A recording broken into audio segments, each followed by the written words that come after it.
that is lesson number 3, chapter 3, A Midnight Visitor by Robert Arthur. This is the third chapter of our book Footprints Without Feet.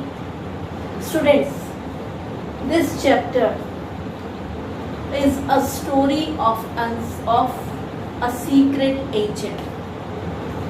Now, what is the main objective of this chapter is to learn that physical outfit, a physical beauty, a physical strength is not so powerful or not always stronger than our presence of mind.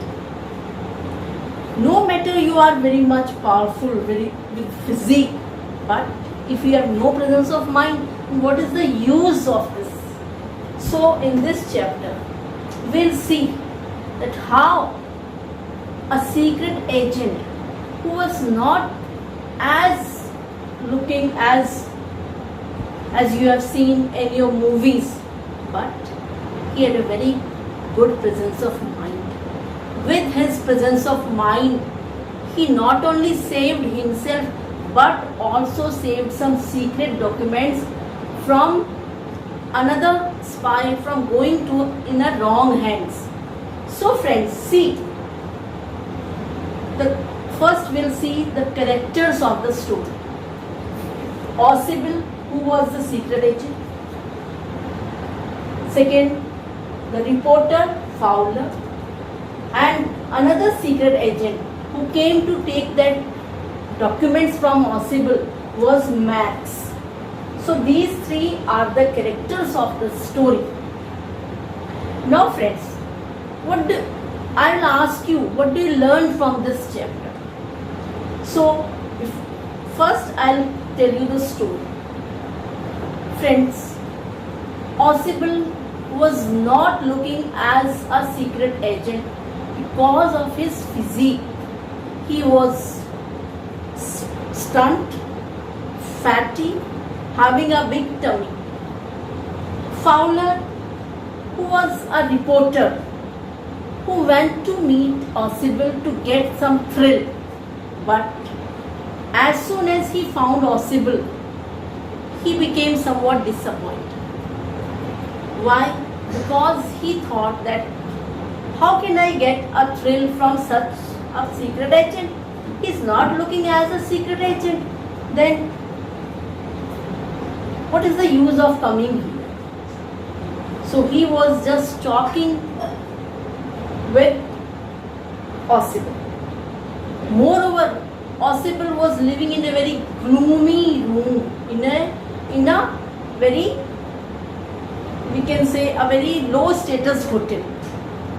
So Fowler, who became unhappy to meet Ausable because he came there to get some thrill, some new thing to just publish, but he was disappointed. Now Ausable, when moving to his room, was talking to Fowler. He said, Fowler, I think you are not happy with me, but friend, wait for some time, have patience. This chapter tells us that courage and patience are very important to be successful in life, to get success in our life. So he just unlocked his room and was entering in his room. As soon as he entered in his room, he found another man with pistol in his hand was already there in Ausable's room. Now, Ausable, after just seeing that another person with pistol in his hand was waiting for him, he just shocked, Max, what are you doing here in my room? Now Fowler, who was disappointed, was happy now, because now he just have hope that now he could get any thrill in his life, in his news. Now, what happened then? Max said, yes, I am in your room. How can you enter in my room? Ossible asked. Through that balcony? Now Max was shocked. Is there any balcony in your room? Yes. Last time also somebody entered in my room through this balcony and again you entered. I will complain it to the manager that again you have not done anything. Please remove the balcony from my room. Ossible was just in a very unhappy or in an angry mood. He just showing his anger towards the authority of the hotel. He said, I will complain it to the hotel manager that please remove this balcony. Otherwise anybody can enter in my room at any time. Now Max, who said, I didn't enter through the balcony. I entered through the master key. I have master key. But it's very good to tell me about the balcony. If I'll need, then I'll use that balcony now. Then Ossible, who just asked Max, why did you come here? He said, for that important documents which are coming with you at midnight. That's why I came here. Why this midnight visitor? Because Max came there at midnight. Why? Because at midnight, after 12 o'clock, Ossible was going to get some important documents. They were very secret. And Max, who got this news, because he was also a secret agent, he just came to get those documents from Ossible with the help of his gun. Now Ossible, who just relaxed, was not panic at all after seeing Max in an angry mood with a gun. He was relaxed and he sat on his armchair and said, okay Max, then you have to wait for half an hour because right now it's 12 and 12:30.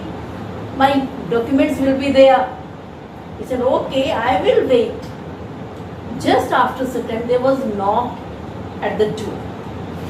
Max shocked. Who would be there at your door? Police. Obviously, police, Max. Ossible replied. As you know, I am having these important documents. So do you think I am too fool that I would not call the police? When I entered in my room, I have informed police that please see to me is everything is alright or not. Max was frightened. Fowler was also frightened. Max said, okay, if there is police, be at the door and made him out. Otherwise I'll shoot you. Till then I would hide myself into your balcony. Ossible's room was on the 6th floor. So Ossible said, okay, hide yourself. I'll open the door. Till then the knocking was sharply.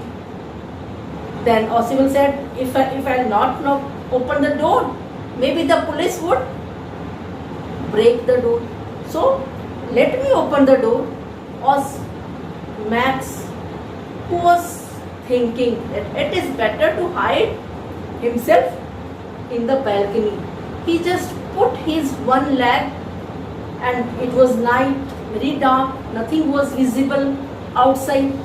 He put his one leg through that window, and he just put another leg also. And there was a shout, a huge shout, we can say a strange sound, screaming voice. And Ossible opened the door. There was waiter. Fowler said, you said that police would be there. He is waiter. I know he is waiter. but this is necessary. This was necessary to get rid from Max. Then Fowler had a question in his mind. Friend, if the Max would come again, then what will happen? He would shoot us. This is possible. No. He won't come because the balcony was not there. This was just to befool him. I just made him fool by saying that there is balcony. Max would be died or maybe fractured because he had just jumped. There was no any balcony. So friends, by this way, Possible not only saved himself with his presence of mind, but also saved the important documents.